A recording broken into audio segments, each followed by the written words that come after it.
Tulsa King Season 3 Episode 1 wastes no time in ripping the ground out from under Dwight Monfreddy. Just when he thought the storm was calming down, the past crashes back with a vengeance. The FBI tightens its grip and new enemies circle like sharks. This is not a fresh start, it's a trap disguised as freedom. And the King of Tulsa finds himself chained in ways he never expected. The opening episode throws us back into the chaos, where every move Dwight makes could cost him his empire, his allies, or his life.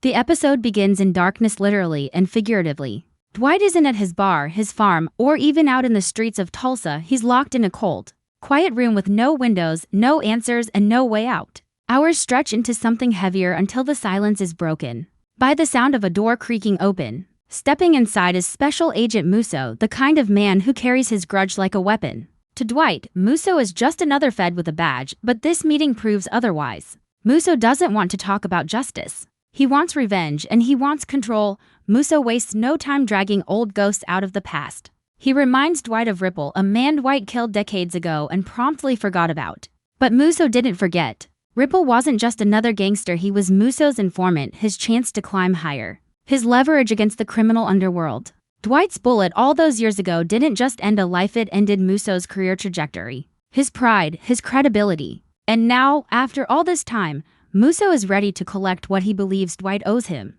Dwight listens in silence, stone-faced as Musso lays out the real terms. Dwight is no longer a free man, even if the world outside these walls thinks he is. He's a tool now, forced into the FBI's pocket, with Musso holding the chain. Whatever Musso demands, whether legal or illegal, Dwight must obey. Refusal doesn't just mean prison. It means dragging Margaret, Tyson, Mitch, and everyone tied to him down into the fire. Musso makes it clear this isn't a negotiation. This is a sentence, and Dwight has no appeal. When the door finally opens again, Dwight is shoved back out into Tulsa, but the city doesn't feel the same. The sun might be shining, but the weight of Musso's leash follows him everywhere. His first reunion is with Bigfoot, who seems almost blind to the change. He laughs, he talks, but Dwight's eyes say it all. His rugged appearance, the lines etched deeper into his face, and the unkempt edge to his style reveal the truth. Time has passed, months maybe, and nothing has gotten easier. The King of Tulsa has returned, but this king looks worn, bruised, and far from untouchable still.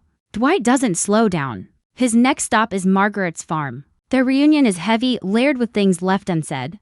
Dwight doesn't tell her the full scope of Musso's chokehold, but he warns her enough. He tries to push her away, to make her distance herself before it's too late.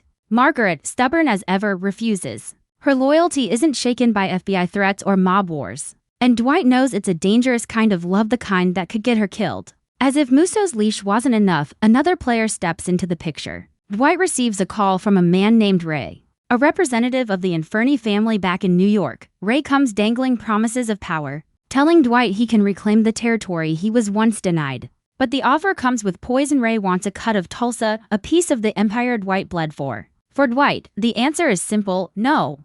But Ray doesn't hear no, he hears defiance, and in this world, defiance always has a price. Meanwhile, cracks begin to show within Dwight's own circle. Mitch, still running Car City with Fred, looks hollow, like his spirit has burned out. That is, until Cleo Monty, an old flame from his past, walks back into his life with a problem too big to ignore. Her father, Theo, owns a distillery, a family legacy built over generations. And now it's about to be sold off under pressure. Not because Theo wants to, but because Yeremia Dunmere is forcing his hand. Yeremia, a ruthless new rival in Tulsa, isn't interested in partnerships, he's interested in domination. Theo is trapped and Cleo is desperate. Mitch turns to Dwight, urging him to step in.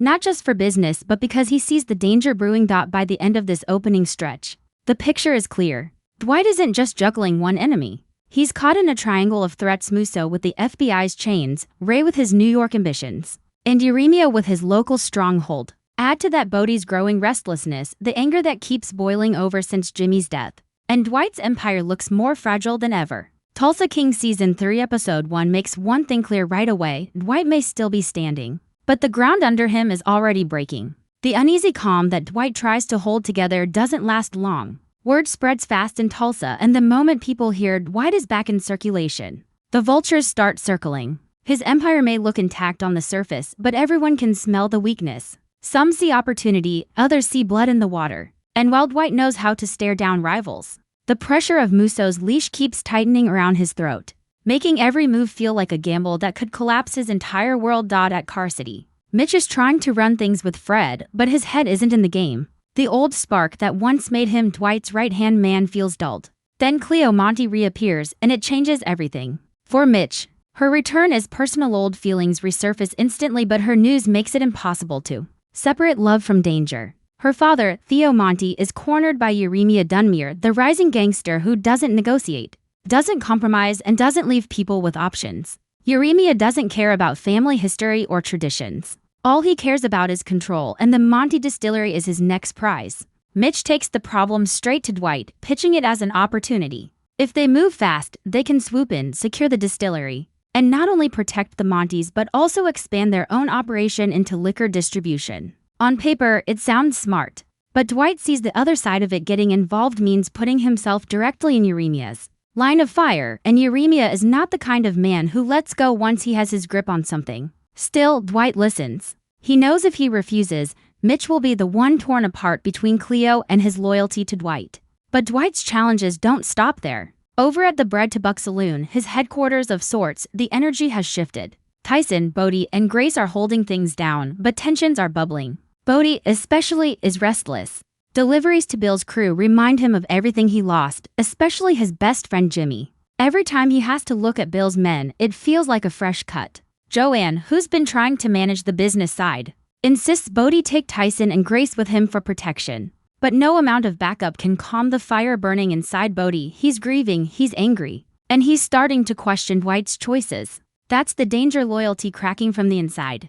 Their run goes sideways when the car breaks down in the middle of nowhere. Dwight steps in to salvage the situation, arranging for Bill's men to meet them where they're stranded. But what should have been a simple transaction turns into a disaster. When Grace hands over the payment, Bill's men explode in anger because the bag doesn't hold cash. Bodie, distracted and furious, has brought the wrong bag. Instead of money, it's stuffed with his comic book stash, a mistake that turns business into chaos. The Kansas City crew doesn't find it funny. They grab Tyson and Grace, threatening to drag them back as hostages until the money is produced. Bodie, panicked but still seething over Jimmy's death, lashes out in a fit of rage. Instead of keeping his cool, he beats one of the enforcers bloody, letting all that pent-up anger boil over. It's a dangerous move that nearly costs him everything, but in the end, he gives up the money to free Tyson and Grace. On the surface, the problem is solved. But under the surface, it's a disaster. Bill is furious and storms straight to Dwight. When the two sit down, Bill makes it clear he sees Bodie as a liability, someone who can't control himself. But Dwight surprises everyone by siding with Bodie. He excuses the outburst, calling it justified grief, a reaction to losing Jimmy. To Dwight, it's a matter of loyalty. He won't throw one of his people under the bus to appease Bill. But by protecting Bodie, he plants another dangerous seed. Bodie now feels emboldened, less afraid to push back, less convinced that Dwight is making the right choices. His thirst for vengeance is growing, and if Dwight isn't careful, Bodie could end up not just disloyal but on the wrong side of the war. Meanwhile, the distillery issue spirals.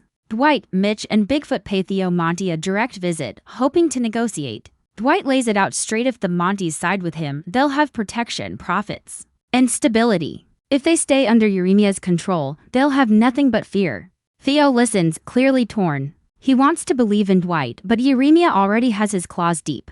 Theo admits, quietly, that Uremia has cornered him without contracts, without paper trails, just intimidation, and his son Cole watching every move. Cole's presence during the meeting only reinforces the message: Uremia sees everything, hears everything, and won't hesitate to crush dissent. Dwight keeps his composure, but inside, he knows this won't be a clean fight. The Montys are already trapped, and pulling them out means going head-to-head with Uremia in a war Dwight can't afford right now. Not with Musso pulling strings, not with Ray circling from New York, not with Bodie growing unpredictable. Still, Dwight doesn't back down. He leaves Theo with a promise that there's another way, that Uremia doesn't have to own him forever. Mitch, hopeful, sees a path forward. But Dwight, behind closed doors, admits to Margaret that the road ahead is steep, maybe impossible. By the time night falls, the cracks have widened. Dwight's enemies are multiplying, his allies are uncertain, and every step feels like it could trigger the collapse of everything he's built. And as Uremia begins to make his next move, the fires of war in Tulsa start to burn hotter than ever. Night falls heavy on Tulsa, and with it comes fire, both literal and figurative. While Dwight and Mitch try to steady their footing, Uremia Dunmere makes his intentions brutally clear. Theo Monty, still hesitant after Dwight's visit, pays the ultimate price for even considering breaking free. Uremia doesn't send lawyers or negotiators. He sends a message written in blood. Cole, loyal to his father and ruthless in his own right, leads the charge. They storm the Monty estate under cover of darkness. What begins as intimidation quickly turns into execution. Theo is cut down without hesitation, and as the flames consume the distillery, the message spreads faster than the fire. Uremia owns Tulsa's liquor, and anyone who stands in his way will be burned alive. News of the blaze hits Dwight like a sledgehammer. Mitch is crushed, realizing Cleo has not only lost her father but also the very legacy she fought to protect. Dwight's instincts scream at him to retaliate immediately, to strike back with force. But Musso's leash pulls tight. Every move Dwight makes now risks FBI scrutiny, and Musso is watching closely, waiting for Dwight to slip. The chains aren't just around his wrists, they're around his entire crew. For the first time in a long time, Dwight feels powerless. And that feeling is more dangerous than bullets. Cleo's grief pours into Mitch. But her grief is laced with anger. She doesn't want to hear about patience or strategy. She wants blood, and she wants Dwight to deliver it. Mitch, torn between his loyalty to her and his loyalty to Dwight, finds himself in a dangerous bind. He knows Dwight is right that charging headfirst into Uremia's firepower could get them all killed. But he also sees Cleo slipping away, her trust in Dwight cracking with every second he hesitates. For Mitch, this isn't just about business anymore. It's about love, pride, and the fear of losing everything at once. Meanwhile, Bodhi is spiraling further. His anger at Bill's crew hasn't cooled, it's growing. The botched deal, the hostage scare, and Dwight siding with him against Bill have only fueled the fire. Bodhi starts whispering about alternatives, about how maybe Dwight isn't the only option in town. Uremia's name starts creeping into his conversations, and though he hasn't crossed that line yet, the danger is obvious. Bodhi's loyalty is fragile, and fragile loyalties in Tulsa don't bend, they break. Usually with blood. Tyson, sensing the storm, tries to calm Bodhi down, reminding him what Dwight has done for all of them. But grief has a way of blinding people, and Bodhi is walking that dangerous edge where loyalty turns into betrayal. In the middle of all this chaos, Dwight gets another call from Ray. The Inferni family isn't finished pressing their claim. Ray doesn't ask this time. He demands. He tells Dwight the New York bosses won't tolerate being ignored. Either Dwight accepts their deal and cuts them in, or they'll cut him out of Tulsa completely. It's not just business, it's a threat that reaches across state lines. One that puts Dwight's grandchildren in danger if he refuses. Ray makes it clear he's done playing games. Dwight's silence will be taken as war. Dwight, already stretched thin between Musso's leash, Uremia's fire, and Bodhi's instability, feels the pressure closing in. Every side wants a piece of him, and none of them are willing to wait.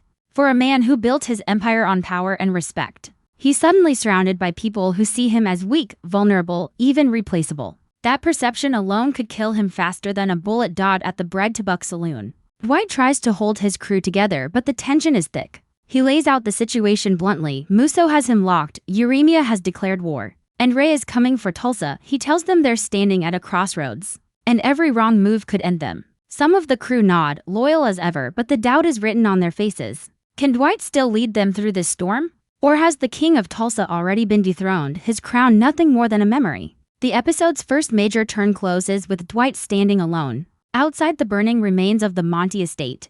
The fire lights up the night sky, smoke curling like a warning above Tulsa. Uremia has drawn the first blood, and now Dwight is forced to answer. But with Musso's leash pulling one way, Ray's threats pulling another, and Bodhi's loyalty hanging by a thread, every option looks like a death sentence. Dwight has fought wars before, but this one feels different. This one feels like a no-win situation. Tulsa King Season 3 Episode 1 doesn't let up. The aftermath of the Monty massacre throws the city into chaos. Theo's death isn't just a hit, it's a declaration of war, and everyone knows it.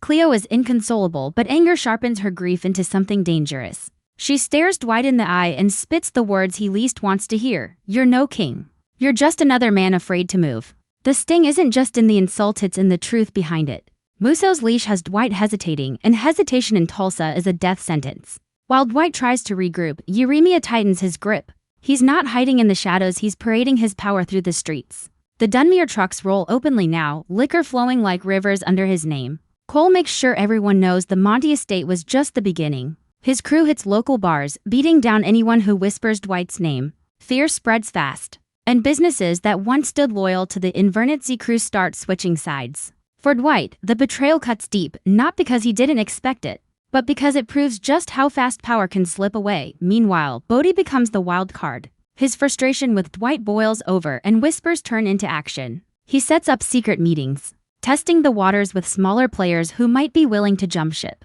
He's not foolish enough to approach Uremia directly, at least not yet, but the seeds are planted. Betrayal doesn't happen overnight. It grows, festers, and eventually explodes. Bodhi is halfway there, and the wrong word from Dwight could push him over the edge. Tyson senses it, and though he tries to hold Bodhi back, the cracks in their bond are showing too. Dwight's crew isn't just under attack from outside, it's rotting from within. And then comes Ray. He doesn't stay in New York, he brings the Inferni heat straight to Tulsa. His rival is loud, calculated, and meant to humiliate Dwight. He walks into Bread to Buck Saloon like he owns it, flanked by muscle and arrogance, and makes his move. In front of Dwight's own people, he tells him flat out, step aside or be stepped on.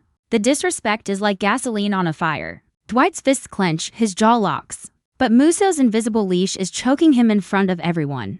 If he swings now, the FBI drags him back into a cell. If he doesn't, his crew sees weakness. It's a lose-lose, and Ray knows it. Mitch tries to intervene, to cool the flames. But the damage is already done. Cleo watches it all with rage in her eyes. To her, Dwight's silence is unforgivable. The man she believed could protect her, the man Mitch swore could save them, looks like a ghost of his former self. And in the underworld, perception is reality. If Dwight looks weak, he is weak. Rumors start to circulate before Ray even leaves the bar. Tulsa is talking, and none of it is good for Dwight. Later that night, Dwight stands alone, wrestling with himself. He's a man who's survived prison, betrayal, and bloodshed, but this feels different.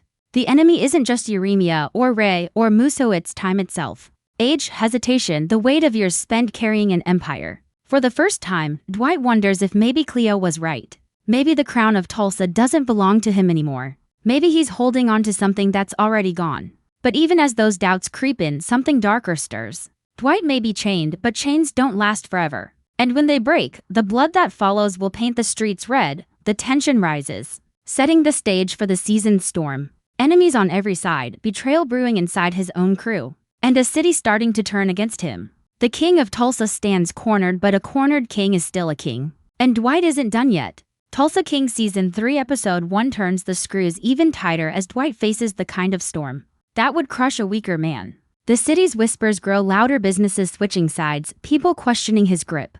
Even his own crew starting to waver. To make matters worse, Uremia Dunmere isn't hiding anymore. He hosts a flashy event downtown, pouring liquor from his stolen empire like it's a victory toast. Politicians show up, cops show up, even men Dwight once considered allies show up. It's not just business, it's a coronation, a statement that Uremia, not Dwight, now rules Tulsa. Dwight knows appearances are everything, so he shows up uninvited. He walks into Uremia's event like a shadow falling across the room. The music stops, the chatter dies down. And for a moment it feels like the old Dwight is back, the man who could freeze a room with just his presence. But Uremia, smooth and ruthless, doesn't back down. He greets Dwight like an unwanted guest, smiling as if the blood on his hands is nothing more than spilled wine. He calls Dwight a relic, a man past his time, clinging to a crown that's already been ripped away. The words slice deep, but Dwight doesn't flinch. He knows better than to let the shark smell blood. Still, everyone in that room sees the tension. Tulsa watches its decaying size each other up, and it's clear there's no room for both. Back at Bread to Buck Saloon, the fallout is immediate. Bodhi explodes, accusing Dwight of playing it safe while their enemies grow stronger. Tyson backs Dwight, but even he can't deny the truth. Every day they hesitate, Uremia gains ground. Mitch is stuck in the middle, caught between loyalty and desperation. And Cleo, she's done waiting. She demands action, not words, not strategy. She wants Uremia's blood for what he did to her father, and she doesn't care if Musso, Ray, or the FBI gets in the way. Dwight finally lays it out for them. The fight is coming whether they want it or not. But if they move too early, they'll be crushed. His words are steady, but the cracks are showing. He can feel his crew slipping away. Loyalty in this world isn't built on patience, it's built on power, on results. And right now, Uremia is giving results while Dwight is giving promises. As the night drags on, Dwight finds himself alone again, staring at the city skyline. The smoke from the Monty estate still lingers in the air, a haunting reminder of how quickly things can burn. He remembers all the times he fought his way out of impossible corners. All the men who swore he'd never last. He's older now, slower maybe, but not dead. Tulsa may be shifting, but Dwight knows one truth better than anyone: kings aren't chosen. They're taken. And if Uremia wants the crown, he'll have to rip it out of Dwight's hands.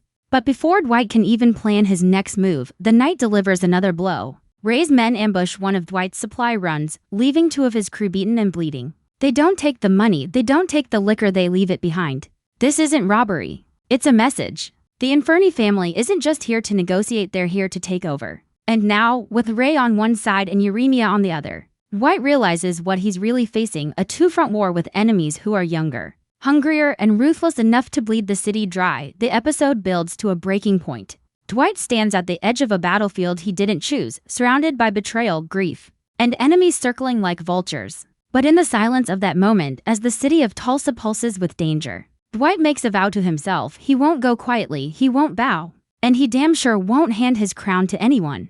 The king of Tulsa may be cornered, but the fight hasn't even started. Tulsa King Season 3 Episode 1 doesn't ease up, it ends with a punch to the gut. Dwight, already battling Uremia's firestorm and Ray's shadow games, finds himself pulled even deeper into Musso's trap. Late in the night, as he tries to regroup with Mitch and Tyson, a black SUV pulls up outside the saloon. No words, no warnings, just headlights cutting through the dark. Dwight steps outside, hand instinctively sliding into his coat, ready for the worst. Out steps Special Agent Musso, smirking like he's already won.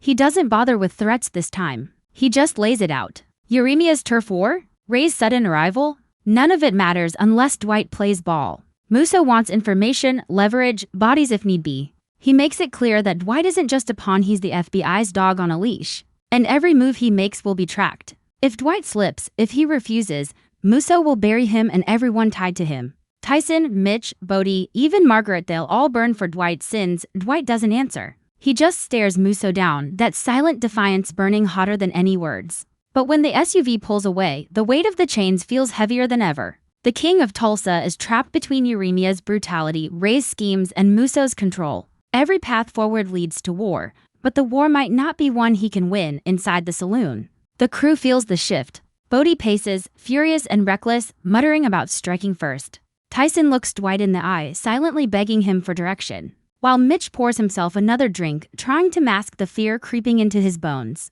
Cleo sits in the corner, her grief turning sharper, harder, ready to cut anyone who stands in her way. The tension is thick, and Dwight knows one truth: if he doesn't take control soon, his empire will collapse from within before Uremia or Ray even make their move. The episode closes with fire, literally. Word comes in that another distillery tied to the Montys has been torched. Uremia isn't waiting, he's sending a message, branding his mark into Tulsa one flame at a time. Dwight races to the scene, the night sky lit orange against the smoke, his jaw clenched, fists tight. And just when the fire crews think they've contained it, a gunshot cracks the air. Someone takes a shot at Dwight from the shadows, missing by inches before disappearing into the chaos. That single bullet changes everything. This isn't just intimidation anymore, this is assassination. Someone out there wants Dwight dead tonight, and whether it's Uremia, Ray, or even someone inside his own crew, he doesn't know.